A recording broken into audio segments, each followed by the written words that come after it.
En septembre dernier, le maire de Grenoble annonçait sa volonté d'effectuer des stages en immersion à temps complet pendant 1 mois dans des établissements publics éloignés de sa ville. Début décembre, la presse confirmait que le premier stage du maire avait démarré dans un EHPAD de la région. Si l'initiative est sans nul doute très enrichissante d'un point de vue personnel et bienvenue pour enrichir la communication d'un potentiel candidat à des fonctions politiques nationales,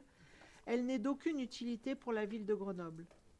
Il ne s'agit pas de l'exercice d'un autre mandat ou fonction qui permettrait de défendre et faire avancer les dossiers grenoblois en créant de nouvelles synergies, par exemple avec d'autres collectivités ou avec l'État. Et la structure d'accueil n'est même pas un établissement grenoblois. Quand bien même les Grenoblois et les services municipaux n'auraient pas particulièrement ressenti l'absence de leur maire, ce qui questionnerait alors l'exercice de son mandat lorsqu'il est présent,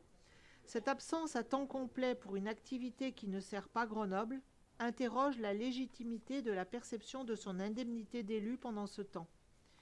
Car le maire n'est pas absent pour l'exercice d'une activité professionnelle pour vivre en parallèle de son mandat,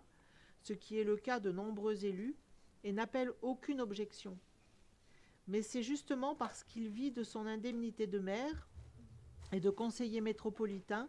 d'un montant total de 5 209,01 € brut mensuel qu'il se permet de s'absenter à plein temps pour une expérience d'immersion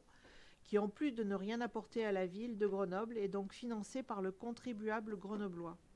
En conséquence, le conseil municipal de Grenoble demande au gouvernement et aux parlementaires de légiférer